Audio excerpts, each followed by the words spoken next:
ഷിഫാ ബീവി ആണെങ്കിലോ രോഗം വന്ന ആളുകൾക്ക് ഷിഫക്ക് കാരണമായ റുഖിയ ചെയ്തിരുന്ന മഹദിയാണ്. റുഖിയ എന്ന് പറഞ്ഞാൽ മന്ത്രിച്ചൂതി കൊടുക്കുക. മന്ത്രിക്കുക എന്ന് പറഞ്ഞാൽ എന്താ? മലയാളത്തിൽ എന്താ മന്ത്രിക്കുക എന്ന് പറഞ്ഞാൽ? മെല്ലെ പറയാന്നല്ലേ, ചെവിയിൽ മന്ത്രിച്ചു മെല്ലെ പറഞ്ഞു എന്നല്ലേ അർത്ഥം. ആയത്തുകളും ദുആകളും അദ്കാറുകളും ഷിഫാഇന്റെ ആയാത്തുകളുമൊക്കെ മെല്ലെ ഓതിയിട്ട് രോഗിയുടെ തലയിലോ മുറിവിലോ അല്ലെങ്കിൽ വെള്ളത്തിലോ പനീയത്തിലോ ഊതിക്കൊടുക്കുന്നത് അത് ഷിഫാഇന്റെ ഒരു കാരണമാണ്. അത് മാത്രം ചെയ്യണം, വേറൊന്നും ചെയ്യരുത് എന്നൊരിക്കലും ക്ഷണിക്കാൻ പാടില്ല. 7 ഫാത്തിഹ ഓതിയാൽ ഒരുവിധം വിഷമടക്കം ഇറങ്ങുന്നതാണ്. സ്വഹീഹുൽ ബുഖാരിയിലെ ഹദീസാണ്. അബൂ സഈദ് അൽ ഖുദ്രി റളിയല്ലാഹു അൻഹുവിന്റെ ഹദീസ് കാണാൻ പറ്റും. റുഖിയെ സംബന്ധിച്ച് വന്ന ഹദീസ്. പാമ്പ് കടിച്ചിട്ട് ഇന്ന സയ്യിദൽ ഖൗമി സലീം, ആ ഒരു കുടുംബനാഥന് പാമ്പ് കടിയേറ്റിരിക്കുന്നു എന്ന് പറഞ്ഞ് ഇവരൊരു യാത്രാസംഘം ഒരു നാട്ടിലൂടെ കടന്നു പോകുമ്പോൾ ആ ഒരു ഗ്രാമക്കാര് വന്ന്, ആ ഗ്രാമീണർ ഗോത്രത്തലവൻ പാമ്പ് കടിച്ചിരിക്കുന്നു എന്ന് വന്ന് പറഞ്ഞിട്ട് ഹൽ മിൻകും മിൻ റാഖ്, നിങ്ങളിൽ ആരെങ്കിലും മന്ത്രിച്ചൂതുന്നവരുണ്ടോ എന്ന് ചോദിച്ചു. അപ്പൊ അവർക്ക് വലിയ വിഷമുണ്ടായിരുന്നു. അവര് വിശന്ന് നടക്കുകയാണ്. ആ നാട്ടുകാരും അവർക്ക് അന്നവും വെള്ളവും ഒന്നും കൊടുത്തില്ല, അതിന്റെ സൗകര്യങ്ങളും ചെയ്തിട്ടില്ല. അപ്പൊ അബൂ സഈദ് അൽ ഖുദ്രി റളിയല്ലാഹു അൻഹു പറഞ്ഞു, ഞങ്ങളിൽ മന്ത്രിച്ചൂതുന്നവരുണ്ട്. അവർക്കത് അറിഞ്ഞിട്ടൊന്നും ആയിരുന്നില്ല. ഖുർആനിന്റെ കൂടെ എന്നാ ഉദ്ദേശിച്ചത്. ഞങ്ങൾ ഊതിത്തരാം, പക്ഷേ നിങ്ങളുടെ രോഗം മാറിയാൽ ഞങ്ങൾ പട്ടിണി കിടന്ന് ജീവിക്കുകയാണ് ഇവിടെ. അതുകൊണ്ട് ഞങ്ങൾക്ക് എന്തെങ്കിലും ഒരു സമ്മാനം നിങ്ങൾ നൽകണം. അത് തയ്യാറുണ്ടെങ്കിൽ ഞങ്ങൾ ചെയ്തരാന്ന് പറഞ്ഞു. തരാ, എന്താ വേണ്ട? ഖതീഅം മിനൽ ഗനം, ഒരു കൂട്ടം ആട് വേണം എന്ന് പറഞ്ഞു. ഒരു വലിയൊരു യാത്രാ സംഘമാണ് ഇവര്. അവർ പറഞ്ഞു, ഞങ്ങൾ തരാം, ഞങ്ങളുടെ നേതാവിന്റെ രോഗം ശിഫയായാൽ മതി എന്ന് പറഞ്ഞു. പാമ്പ് കടിച്ചതാ, കൊണ്ടുവന്ന് കിടത്തി. അബൂ സഈദ് അൽ ഖുദ്രി റളിയല്ലാഹു അൻഹു ആണ് ഹദീസ് റിപ്പോർട്ട് ചെയ്തത്. സ്വഹീഹുൽ ബുഖാരിയിൽ വന്ന ഹദീസാണിത്. മന്ത്രിച്ചൂതി എന്താ ഊതിയെന്നറിയോ? 7 തവണ ഫാത്തിഹ. 7ാമത്തെ തവണ അങ്ങ് ഊതിയിട്ടങ്ങ് ഊതിയപ്പോ ബോധം കെട്ട് ശരീരമാസകലം പോയിസൺ ബാധിച്ചുകൊണ്ട് കിടക്കുന്ന ഈ മനുഷ്യൻ എണീറ്റു. കഅന്നമാ നശിത മിൻ ഇഖാൽ, ബോധം കെട്ട് വീണ മനുഷ്യന് ബോധം തെളിയുന്ന പോലെ അയാൾ എഴുന്നേറ്റിരുന്നു. അങ്ങനെ അവർക്ക് ആടും പറ്റത്തെ കൊടുത്തു. ആട്ടിൻപറ്റങ്ങളെയും കൊണ്ട് തെളിച്ചു പോന്നു ഹബീബിന്റെ മുമ്പിലേക്ക് സ്വല്ലല്ലാഹു അലൈഹി വസല്ലം. ഞങ്ങളോട് ചോദിച്ചു, നബിയേ, അവരാദ്യം പറഞ്ഞു, ഇത് ആരും തുടരുത്, ആടിനിറക്കേ അതിന്റെ പാല് കറക്കേ ഒന്നും ചെയ്യരുത്, കാരണം ഇത് നമ്മൾക്ക് പറ്റൂലേ എന്ന് തങ്ങളോട് പോയി ചോദിച്ചിട്ട് ചെയ്യാം. അങ്ങനെ ആടിൻപറ്റങ്ങളെയും തെളിച്ചുകൊണ്ടാ കൊണ്ടുപോയത്. തങ്ങളോട് കഥ പറഞ്ഞു, നബിയേ, വമാ അദ്റാക അന്നഹാ റുഖിയ, അബൂ സഈദേ, നിങ്ങൾ ചെയ്തത് തന്നെയാണ് റുഖിയ. ഇതിനാ റുഖിയ എന്ന് പറയാം, മന്ത്രിച്ചൂത എന്ന് പറയാ. നല്ല സ്വാലിഹത്തായ ഒരു പെണ്ണോ സ്വാലിഹായ ഒരു ആണോ അവരുടെ നാവിലൂടെ ശുദ്ധമായ വായയാണ് എന്ന് പറഞ്ഞാൽ നുണയും വഞ്ചനയും ഗീബത്തും നമീമത്തൊന്നും പറയാത്ത മനുഷ്യനാണ്. അത്തരം ആളുകൾ അള്ളാഹുവിന്റെ നാമം അള്ളാഹുവിലേക്ക് ഖൽബ് കൊടുത്ത് ഇഖ്ലാസോടുകൂടെ 7 ഫാത്തിഹ ഒരു ഗ്ലാസ് വെള്ളത്തിലോ മറ്റോ ഊതിക്കൊടുത്താൽ രോഗിക്ക് ശിഫ കിട്ടിയിരിക്കുന്ന അള്ളാഹുവിന്റെ ഖലാ. അങ്ങനെയാണെങ്കിൽ തീർച്ചയായും ഒരുപാട് അനുഭവങ്ങളുണ്ടതിൽ. പക്ഷെ തങ്ങൾ പറഞ്ഞു, തദാവൂ യാ ഇബാദല്ലാഹ്, അള്ളാഹുവിന്റെ പടപ്പുകളെ, രോഗത്തിന് മരുന്ന് കുടിക്കണം, ആശുപത്രിയിൽ പോകണം. നബി നിങ്ങൾ പറഞ്ഞു, ആശുപത്രിയിൽ പോകണം, ഡോക്ടറെ കാണണം. തങ്ങൾ കണ്ടിട്ടുണ്ട്. ഡോക്ടർ ഹാരിസ് ഇബ്നു കിൽദ എന്ന് പറയുന്ന വലിയൊരു ഡോക്ടർ ഹബീബിനെ കാണാൻ വന്നിട്ടുണ്ട്. തങ്ങളെ ചികിത്സിക്കാൻ വേണ്ടി വന്നിട്ടുണ്ട്. ഡോക്ടർമാർ നബി തങ്ങളുടെ അടുത്ത് വന്നിട്ടുണ്ട് സ്വല്ലല്ലാഹു അലൈഹി വസല്ലം. എന്നാൽ മന്ത്രിച്ചൂതുകയും വേണം, രണ്ടും വേണം. മന്ത്രിച്ചൂതലെ മാത്രം മതി, മരുന്നുടിക്കേണ്ട, അങ്ങനെയും പറയരുത്. മരുന്നുടിച്ചാൽ മാത്രം മതി, റുഖിയ ചെയ്യരുത്, അങ്ങനെയും പറയരുത്. രണ്ടും ചെയ്യണം, രണ്ടും കൂലിയുള്ള കാര്യമാണ്. തദാവൂ യാ ഇബാദല്ലാഹ്, അല്ലാഹുവിന്റെ പടപ്പുകളെ നിങ്ങൾ മരുന്ന് കുടിക്കണേ. നമ്മുടെ ഹബീബ് നമ്മളോട് പറയാ, ഫഇന്നല്ലാഹ ലം യളഅ ദാഅൻ ഇല്ലാ വവദഅ ലഹു ദവാ, ഏത് രോഗത്തിനും അല്ലാഹു തആല മരുന്ന് വെച്ചിട്ടുണ്ട്. പക്ഷെ ആ മരുന്ന് അലിമഹു മൻ അലിമ, അതറിയുന്നവർക്കറിയാം, വജഹിലഹു മൻ ജഹില, അറിയാത്തവർക്ക് ആ മരുന്ന് അറിയില്ല. പക്ഷേ മരുന്നുണ്ട്, മരുന്നില്ല എന്ന് പറയരുത്, മരുന്നുണ്ട്, അത് നിങ്ങൾ കണ്ടെത്തണം. ആ ഒരൊറ്റ ഹദീസ് കൊണ്ടാണ് മഹാനായ ഇബ്നു നഫീസ് നമ്മുടെ ബ്ലഡ് സർക്കുലേഷനെ കുറിച്ചുള്ള പഠനം നടത്തിയത്. ആ ഒരു പഠനമാണ് അബുൽ ഖാസിം അസ്സഹ്റാവി എന്ന് പറയുന്ന മിഡീവൽ കാലഘട്ടത്തിലെ ഇസ്ലാമിക പണ്ഡിതൻ സർജറി നടത്തിയത്. സർജിക്കൽ ടൂൾസ് കണ്ടെത്തിയ ആളാണ് ഇദ്ദേഹം. ആ ഒരു ഹദീസിന്റെ പേരിലാണ് ഇബ്നു സീനയുടെ ഖാനൂൻ ഫി തിബ് എന്ന കിതാബ് ഉണ്ടാകുന്നത്. ഇങ്ങനെ ലോകത്ത് അബൂബക്കർ റാസിയുടെ പഠനങ്ങൾ നടക്കുന്നത് ഈ ഹദീസിന്റെ അടിസ്ഥാനത്തിലാണ്. എല്ലാ രോഗത്തിനും അല്ലാഹ് ശിഫ വെച്ചിട്ടുണ്ട്. അത് വല്ലാത്തൊരു അത്ഭുതമുള്ള ഹദീസാണ്. അലിമഹു മൻ അലിമ വജഹിലഹു മൻ ജഹില. അതറിയുന്നവർക്കറിയാം, അറിയാത്തവർക്കറിയില്ല. പക്ഷേ എല്ലാ രോഗത്തിനും അല്ലാഹ് മരുന്ന് വെച്ചിട്ടുണ്ട്. അതുകൊണ്ട് ഷിഫാഇന്റെ കാരണങ്ങളിൽ വലിയൊരു കാരണമാണ് റുഖിയ. റുഖിയ ചെയ്യാൻ അറിയില്ല എന്ന് വിചാരിച്ചു കുഞ്ഞുങ്ങൾക്ക് പെട്ടെന്ന് എന്തെങ്കിലും തലവേദനയോ പനിയോ വന്ന് വേഗം നെറ്റിയിൽ കൈവച്ചുകൊണ്ട് ഉമ്മമാർക്ക് ഒരു 7 ഫാത്തിഹ ഓതി തലയിൽ ഊതി കൊടുക്കാം. വാപ്പാർക്ക് അത് ചെയ്ത് കൊടുക്കാം. ഇപ്പോൾ ഉസ്താദുമാരോ ആലിമീങ്ങളോ സയ്യിദന്മാരോ ഉണ്ടെങ്കിൽ റാഹത്തായി. നിങ്ങളൊക്കെ അത് പരീക്ഷിക്കണം എന്നല്ല, അത് ചെയ്യേണ്ട കാര്യമാണ്. എന്നിട്ട് നിങ്ങൾ മരുന്ന് കൊടുത്തോ, പാരസെറ്റമോൾ കൊടുത്തോ, അഡോള് കൊടുത്തോ, അതിനൊന്നും കുഴപ്പമില്ല. പക്ഷേ റുഖിയ അതൊരു ബറക്കത്താണ്, അതൊരു ബറക്കത്താണ് റുഖിയ. അങ്ങനെ റുഖിയ ചെയ്തിരുന്ന ഒരു സഹാബിയത്താണ് ഷിഫാ ബിൻതു അബ്ദില്ലാഹിൽ അദവിയ്യ റളിയല്ലാഹു അൻഹ. അവർ എഴുത്തും വായനയും അറിഞ്ഞിരുന്ന സാക്ഷരതയുള്ള പണ്ഡിതയായിരുന്നു. അങ്ങനെ അവർക്ക് എഴുത്തും വായനയും അറിയുമെന്ന് നബി തങ്ങൾ അറിഞ്ഞപ്പോൾ അള്ളാഹുവിന്റെ ഹബീബ് പറഞ്ഞു, എൻ്റെ ഭാര്യയായ ഹഫ്സ ബീവിക്ക്. ഹഫ്സ ബീവി ആരാ? ഉമർ റളിയല്ലാഹുവിന്റെ മോളാണ്. ഉമർ തങ്ങളുടെ മോളാണ് ഹഫ്സ ബീവി. നബിയുടെ ഭാര്യയായ ഹഫ്സ ബീവിക്ക് എഴുത്തും വായനയും അറിയില്ലായിരുന്നു. അതുകൊണ്ട് ഹഫ്സ ബീവിക്ക് ട്യൂഷൻ എടുക്കാൻ നിങ്ങൾ വരണേ എന്നൊക്കെ പറയുന്ന പോലെ എൻ്റെ ഹഫ്സക്ക് നിങ്ങൾ എഴുത്തും വായനയും പഠിപ്പിക്കണേ എന്ന് ഷിഫാ ബീവിയോട് നബി തങ്ങൾ പറഞ്ഞത് ഹദീസിലുണ്ട്. ബീവി നബി തങ്ങളോട് വന്ന് പറഞ്ഞു, നബിയേ, ഞാൻ റുഖിയ ചെയ്യുന്ന പെണ്ണാണ്, റുഖിയ ചെയ്യുന്ന പെണ്ണാണ്. പാമ്പ് കടിച്ചതും വിഷം കയറിയതും സിഹർ സംഭവിച്ചതും കണ്ണേറ് കൊണ്ടതും ഒക്കെ ഉണ്ട്. അതൊക്കെ ദീനിലുള്ള കാര്യങ്ങളാണ്. കണ്ണേറ് എന്നൊക്കെ നമ്മൾ വലിയ അന്ധവിശ്വാസമാണ് എന്ന്. അൽ ഐനു ഹഖ്ഖുൻ ഖാല റസൂലുള്ളാഹ്. അല്ലാഹുവിന്റെ റസൂലിന്റെ ഹദീസാണ്, കണ്ണേറ് സത്യമാണ്. ഇനി അറിയില്ലെങ്കിൽ മിണ്ടാണ്ടിരുന്നാൽ മതി. അങ്ങനെ സംഭവം ഉണ്ട്. എന്താണത് എന്ന് ഒരു ശാസ്ത്രത്തിന് വിശദീകരിക്കാൻ പറ്റൂല. ചില ആളുകളുടെ നാവിലൂടെ വരുന്ന വാക്കുകൾ, ചില ആളുകളുടെ ചില നോട്ടങ്ങൾ, അതിലൂടെ പിശാചിന്റെ ഇടപെടൽ ഉണ്ടാകുന്നുണ്ട് എന്നാണ് പറഞ്ഞതിന്റെ അർത്ഥം. അത് സത്യമാണ്. അത് വിശ്വസിക്കുന്നതിന് 21-ാം നൂറ്റാണ്ടിലെ മുസ്ലിമിനൊന്നും ഒരു കുഴപ്പമില്ല. അത് 40-ാം നൂറ്റാണ്ടിലും വിശ്വസിക്കാൻ ഒരു കുഴപ്പമില്ല. അത് ഹഖാൻ, ഹബീബിന്റെ ഹദീസാണത്. അൽ ഐനു ഹഖ്ഖുൻ, കണ്ണേറ് സത്യമാണ്. നാട്ടിലുണ്ടാവും അതിൻ്റെ അനുഭവങ്ങളൊക്കെ. ചില ആൾക്കാർ ഇങ്ങനെ നോക്കിയിട്ട് നല്ല കാഴ്ച കിടക്കും, തെങ്ങ് എന്താ ഇപ്പം ഇങ്ങനെയല്ലേ, കുട്ടികളും മക്കളായിട്ട് കുറേ ഉണ്ടല്ലോ, 2 ദിവസം കൊണ്ടങ്ങ് ഒഴിഞ്ഞു വീഴുന്നതൊക്കെ. പിന്നെ തെങ്ങിൽ ജന്മത്തിൽ അതിൽ കായ ഉണ്ടാവില്ല. ചില ആളുകൾ അങ്ങനെയാണ്. അവർക്കത് പറയാതിരിക്കാം. അവരെന്ത് മാഷാ അല്ലാ എന്ന് പറഞ്ഞാൽ മതി. അത് പറഞ്ഞാൽ ആ കേട് തീരും. പക്ഷെ അവർക്ക് പറയാൻ തോന്നൂല. എന്തെങ്കിലും ചെറിയ കുട്ടികൾക്ക് മാഷാ അല്ലാ എന്ന് പറയാണ്ട് നല്ല മൊഞ്ചുള്ള കുട്ടിയാണല്ലോ എന്നങ്ങ് പറഞ്ഞു ആ കുട്ടിക്ക് പിന്നെ അസുഖങ്ങളോട് അസുഖം. ചില ആളുകൾ, ഇത് അന്ധവിശ്വാസമല്ല, ഇത് നബി തങ്ങൾ പഠിപ്പിച്ചതാണ്, തങ്ങളുടെ ഹദീസാണിത്. പിന്നെന്താ നമുക്ക് വിശ്വസിക്കാൻ പ്രയാസം? അൽ ഐനു ഹഖ്ഖുൻ, അത് സത്യമാണ്. ഒരു സ്വഹാബി തലകറങ്ങി വീണിട്ടുണ്ട് നബി തങ്ങളുടെ കാലത്ത്. സഹൽ റളിയല്ലാഹു അൻഹു തലകറങ്ങി വീണു.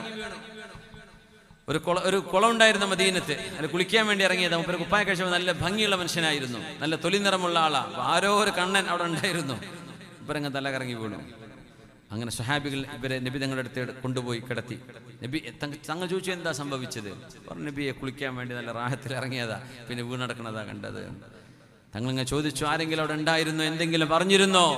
അപ്പൊ ഒരാളുടെ പേര് പറഞ്ഞു. അങ്ങനെ ഒരു കമന്റ് വന്നിട്ടുണ്ടായിരുന്നു അവിടെ. അയാളെ വിളിക്കുന്നു പറഞ്ഞു. തങ്ങൾ അയാളോട് വരാൻ വേണ്ടി പറഞ്ഞു. തവല്ല, ഒളു എടുക്കുന്ന് പറഞ്ഞു. എന്നിട്ട് അയാളുടെ ഒളുവിന്റെ വെള്ളം ഒരു പാത്രത്തിൽ ശേഖരിക്കാൻ പറഞ്ഞു. മുഖം കഴുകുമ്പോൾ ആ ഉറ്റുന്ന വെള്ളം എടുത്തു, കൈ കഴുകി, തല കാലൊക്കെ കഴുകി ആ വെള്ളമൊക്കെ എടുത്തു. എന്നിട്ട് ഈ ബോധം കെട്ട് കിടക്കുന്ന മനുഷ്യന്റെ ദേഹത്ത് വിതറാൻ വേണ്ടി പറഞ്ഞു, സ്പ്രേ ചെയ്യാൻ വേണ്ടി പറഞ്ഞു.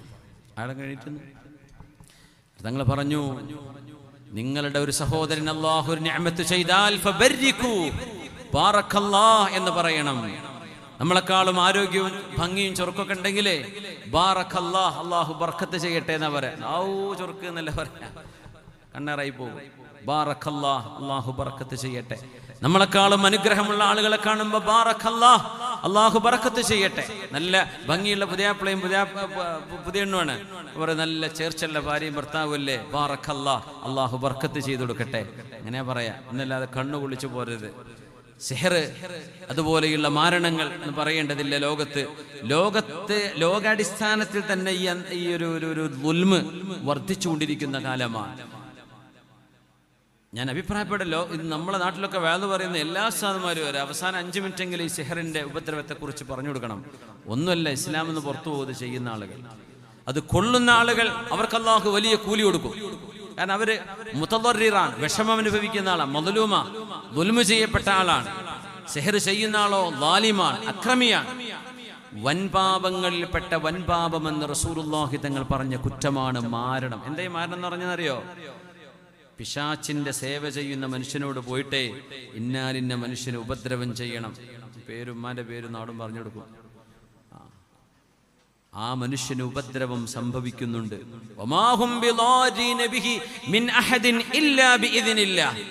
അല്ലാഹു തആല പറഞ്ഞു സൂറത്തുൽ ബഖറയിൽ, അള്ളാഹുവിന്റെ അനുമതിയോടുകൂടെ തന്നെയാണ് അത് സംഭവിക്കുന്നത്. അള്ളാഹ് അനുമതി കൊടുത്തില്ലെങ്കിൽ ഒരു പിശാചിനും ആരെയും ഇടപെടാൻ കഴിയില്ല. പക്ഷേ റബ്ബിന്റെ അധികാരത്തിന്റെ കീഴിൽ തന്നെയാണ് അതൊക്കെ സംഭവിക്കുന്നത്. അസുഖങ്ങൾ വരുന്നില്ലേ എന്ന പോലെ പിശാചിന്റെ ഇടപെടലുണ്ടാവും. അസൂയക്കാർ, കണ്ണുകടി എന്നൊക്കെ പറയില്ലേ, ഒരു മനുഷ്യൻ നന്നാവുന്നത് ഇഷ്ടമില്ല, ഒരു മനുഷ്യന്റെ സൽപ്പേര് ഇഷ്ടമില്ല, ഒരു മനുഷ്യന് ഗുണം വരുന്നത് ഇഷ്ടമില്ല. അസൂയ എന്ന് പറയാ.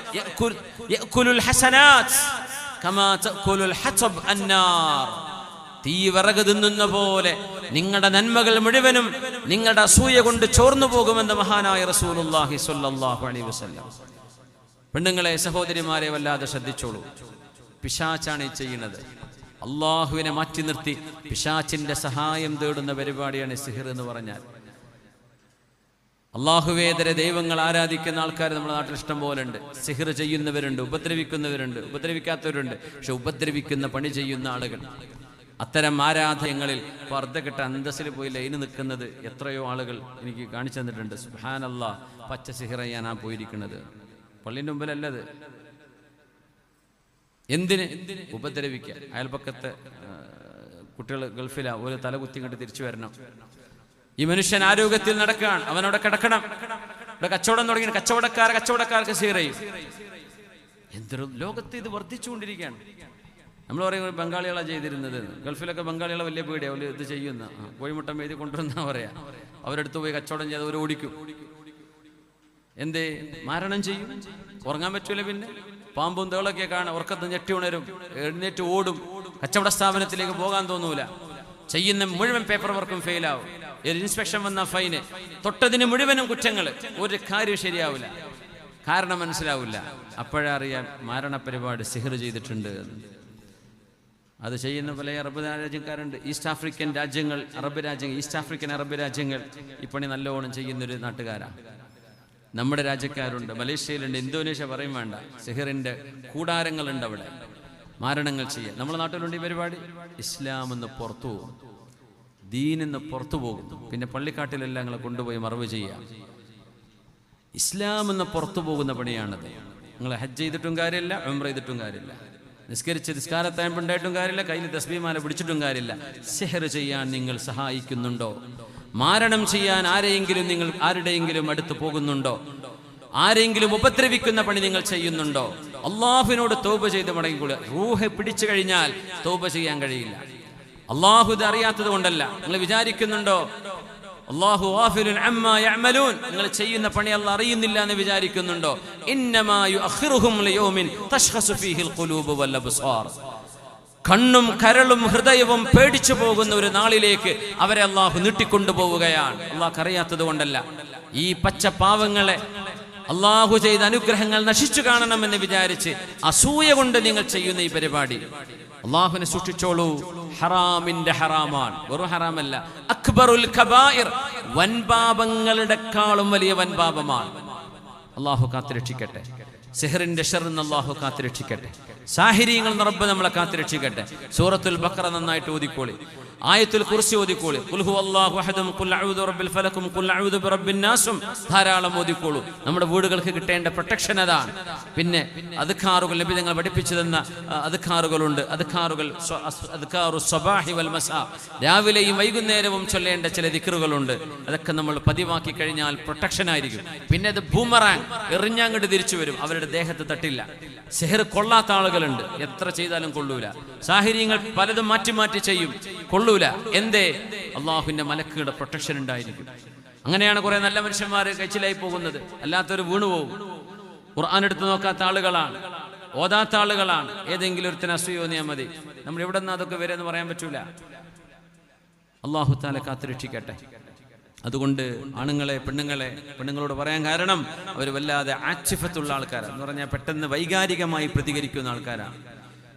അമ്മായിമ്മ മരുവക്ക് കൊടുക്കും, മരുവൾ അമ്മായിമ്മക്ക് കൊടുക്കും, ജ്യേഷ്ഠ അനുജന് കൊടുക്കുന്നുണ്ട്, അനുജൻ ജ്യേഷ്ഠന് കൊടുക്കുന്നുണ്ട്, ഒരു എളാമ മക്കൾക്ക് കൊടുത്തുകൊണ്ടിരിക്കുന്നത്. വാപ്പ രണ്ടാമത് കല്യാണം കഴിച്ച ഉമ്മയാണ്. ആ മക്കൾക്ക് ആ ഉമ്മയാണ് എന്ന വലിയ സ്നേഹമുള്ളൊരു ഉമ്മയാണ്. പക്ഷെ ഉമ്മക്ക് തിരിച്ച് വാപ്പയുടെ ആദ്യ പെണ്ണ് മരിച്ചുപോയി. അതിലുണ്ടായ മക്കളോടുള്ള ദേഷ്യം കൊണ്ട് അവർ ദുന്യാവിലും ഇവിടെ നാട്ടിലും ഗൾഫിലും എവിടെയും പോവരുത്, തെണ്ടിത്തിരിഞ്ഞ് നടക്കണം എന്നൊരാഗ്രഹവും വെച്ച് പച്ചയായ സിഹ്ർ ചെയ്യുന്ന ഒരവസ്ഥ. സുബ്ഹാനല്ലാഹ്. ഇതൊരു ഉദാഹരണം. എത്രയോ ഉദാഹരണങ്ങൾ എനിക്കറിയുന്നു. പറയാൻ പാടില്ലാത്തതുകൊണ്ട് ഞാൻ പറയാതിരിക്കാം. അറിയുന്ന ഒരുപാട് വിഷയങ്ങളുണ്ട്. എന്താ ഇതൊക്കെ? നമ്മളൊക്കെ മുസ്ലിമീങ്ങളാ? നമ്മളെയാണോ മുസ്ലിമീങ്ങൾ എന്ന് പറയാം? ഇതാണോ ഇസ്ലാം? അസൂയ വെക്കാൻ പാടില്ല എന്നാ പറഞ്ഞു. അസൂയ വെക്കുന്നവരുടെ അസൂയയിൽ നിന്ന് റബ്ബേ നീ കാവൽ തരയണമേ എന്ന് അള്ളാഹു ദുആരക്കാൻ പറഞ്ഞിരിക്കുകയാണ്. ഇതുപോലെയുള്ള പൈശാചിക പണികൾ ചെയ്തിട്ട് ഉപദ്രവം ഉണ്ടായിട്ട് ഞെളിഞ്ഞു നടക്കുക. കാണിച്ചത് കണ്ടില്ലേ? ഇവരെന്താ പറയുന്നറിയോ? ഞാൻ കാണിച്ചു കൊടുക്കാം, എന്നാ ഞാൻ കാണിച്ചുതരാം, നിന്റെ കുട്ടികളുടെ 6 മാസം കൊണ്ട് നാട്ടിലെത്തും, ഞാൻ കാണിച്ചുതരാം. ഇത് വളരെ കറാമത്തല്ല, പച്ച സിഹ്ർ ചെയ്യലാണിത്. ആളുകളെ കൊണ്ട് ചെയ്യിപ്പിക്കുക. എന്നിട്ട് ഇപ്പം എങ്ങനെയുണ്ട്? ഞാൻ പറഞ്ഞ പോലെ നടന്നില്ലേ? ഞാൻ ചോദിക്കട്ടെ, ഇപ്പം എങ്ങനെയുണ്ടെന്നറിയോ? നിങ്ങൾ ഇസ്ലാമെന്ന് പുറത്തു പോയിട്ടാ? കഴിഞ്ഞു, കഥ തീർന്നു ഇവിടെ. ഇനി ഉള്ളിലേക്ക് വരണമെങ്കിൽ പ്രായപൂർത്തിയായത് മുതൽ ചെയ്ത മുഴുവൻ നിസ്കാരവും ഖളാ വീട്ടേണ്ടി വരും. അറിയോ നിങ്ങൾക്ക്? പ്രായപൂർത്തിയായയുടെ മുതലുള്ള മുഴുവൻ നോമ്പ് ഖളാ വീട്ടേണ്ടി വരും. ഇസ്ലാമെന്ന് പുറത്തു പോകുന്ന പണികൾ ചെയ്യുകയാണെങ്കിൽ റിദ്ദത്ത് വരും. ഇസ്ലാമെന്ന് പുറത്തു പോകും. തൗബ ചെയ്ത് മടങ്ങണം, അള്ളാഹുലേക്ക് തൗബ ചെയ്ത് മടങ്ങണം. ഇത് ഹലാലാണെന്നും ഇത് പറ്റൂന്നും ഇതിന് കുഴപ്പമില്ല എന്നാണ് നിങ്ങളുടെ വിശ്വാസമെങ്കിൽ ഇസ്ലാം എന്ന പുറത്താണ്. ചെയ്തു പോയ തെറ്റ്, ആ തെറ്റിന്റെ ഗൗരവം നിങ്ങൾ മനസ്സിലാക്കിയിട്ടില്ല എങ്കിൽ തൗബ ചെയ്ത് മടങ്ങിക്കോളൂ. ഇത് തെറ്റാണെന്നറിയാം, ചെയ്യാൻ പാടില്ല എന്നറിയാം, എന്നാലും ഞാൻ ചെയ്യും. അള്ളാഹുവിന്റെ ശരീഅത്തിനെ വെല്ലുവിളിച്ചുകൊണ്ടാണ് നിങ്ങൾ ഇത് ചെയ്യുന്നതെങ്കിൽ, അതിന് പുറപ്പെടുന്നതും അതിന് കാശ് കൊടുക്കുന്നതുമെങ്കിൽ ഇസ്ലാം എന്ന് പുറത്തു പോകും, മുർത്തദ്ദായി പോകും. പിന്നെ എന്തുണ്ടായിട്ട് എന്താ കാര്യം? അവനവന്റെ തടിക്ക് സുഖത്തിനല്ല ഇത് ചെയ്യുന്നത്. മറ്റുള്ളവർ അടങ്ങേറാവണം, മറ്റുള്ളവർ ബുദ്ധിമുട്ടണം, ഇതിനു വേണ്ടി ചെയ്യുന്ന പണിയാണിത്. ഇതിനൊക്കെ ചികിത്സ റുഖയ്യകളാണ്. റുഖയ്യ എന്ന് പറയുന്ന വിശുദ്ധ ഖുർആനിൽ വന്ന ആയാത്തു ഷിഫ, ഷിഫാഇന്റെ ആയത്തുകളുണ്ട്. ആ ആയത്തുകൾ രോഗിക്ക് ഓതി കൊടുക്കലാണ്. അതിന് ശുദ്ധമായി കാശ് മോഹിക്കാതെ, പൈസ മോഹിക്കാതെ, ദുന്യാവ് ആഗ്രഹിക്കാതെ മുഅ്മിനീങ്ങൾക്ക് ഒരു ഉപകാരം ചെയ്യുക എന്ന ഒരൊറ്റ നിയ്യത്തോടുകൂടെ ചെയ്യുന്ന മഹാന്മാർ, അത്തരം ആളുകൾ കണ്ടുകിട്ടാൻ പ്രയാസവുമാണ്. അതുകൊണ്ട് ഈ രംഗത്ത് ഒരുപാട് കള്ളത്തരത്തിൽ കാര്യങ്ങൾ ചെയ്യുന്ന ആളുകൾ ഇഷ്ടം പോലെ പൈസ ഉണ്ടാക്കും. ഞാൻ മാറ്റിത്തരാം 1 ലക്ഷം ചെലവ്, ഞാൻ മാറ്റിത്തരാം 50,000 വേണം, ഞാൻ മാറ്റിത്തരാം എനിക്ക് 60,000 വേണം. ഇങ്ങനെ പൈസ പറഞ്ഞുകൊണ്ട് ചെയ്യുന്ന ആളുകൾ, അവരുടെ കരങ്ങളിൽ അള്ളാഹു ശിഫ കൊടുക്കൂല. അത് വഞ്ചകരാണ്. അതുകൊണ്ടൊരു നല്ല മനുഷ്യനെ കണ്ടുകിട്ടാനും പണിയായിരിക്കും. അതുകൊണ്ട് മുഅ്മിനീങ്ങളെ, സംരക്ഷണം കിട്ടാൻ നമുക്ക് സംരക്ഷണത്തിന്റെ വലയം മിനിമം 3 ദിവസത്തിൽ ഒരിക്കലെങ്കിലും സൂറത്തുൽ ബഖറ മുഴുവനായിട്ട് ഓതണം. മുഴുവനായിട്ട് സൂറത്തുൽ ബഖറ. അതിനോളം ശക്തമായ പ്രൊട്ടക്ഷൻ, സിഹ്റിന് കിട്ടുന്ന പ്രൊട്ടക്ഷൻ വേറെ ആയത്തുകൾക്കില്ല. പിന്നെ ആയത്തുൽ കുർസിയാണ്. ധാരാളം വർദ്ധിപ്പിക്കുക. ഖുൽ ഹുവല്ലാഹു അഹദും ഖുൽ അഊദു ബിറബ്ബിൽ ഫലഖും ഖുൽ അഊദു ബിറബ്ബിൻ നാസും. സംസം കുടിക്കുന്നത്, അജ്വയുടെ ഈത്തപ്പഴം 7 എണ്ണം രാവിലെ കഴിച്ചാൽ ആ ദിവസം ആ മനുഷ്യന് സിഹ്റോ അതുപോലെ തന്നെ പോയിസനോ വിഷമോ ഏൽക്കുകയില്ലെന്ന് റസൂലുള്ളാഹി സ്വല്ലല്ലാഹു അലൈഹി വസല്ലം. അജ്വ ഈത്തപ്പഴം എല്ലാവർക്കും വാങ്ങിക്കാൻ പറ്റിക്കൊള്ളുന്നില്ല, എല്ലാവർക്കും അതിന് കാശുണ്ടായിക്കൊള്ളുന്നില്ല. അത് 7 എണ്ണം രാവിലെ കഴിച്ചാൽ അന്നത്തെ 24 മണിക്കൂറിന് കിട്ടുന്ന പ്രൊട്ടക്ഷനാണ് നബി തങ്ങൾ പറഞ്ഞത്. ആ ദിവസം അവർക്ക് സിഹ്റോ വിഷമോ ഏൽക്കുകയില്ലെന്ന് റസൂലുള്ളാഹി സ്വല്ലല്ലാഹു അലൈഹി വസല്ലം. അതുകൊണ്ട് പ്രൊട്ടക്ഷൻ ചെയ്തോളൂ, ഖുർആനെ മുറുകെ പിടിച്ചോളൂ, ഖുർആൻ കൂടെ കൊണ്ട് നടക്കുക.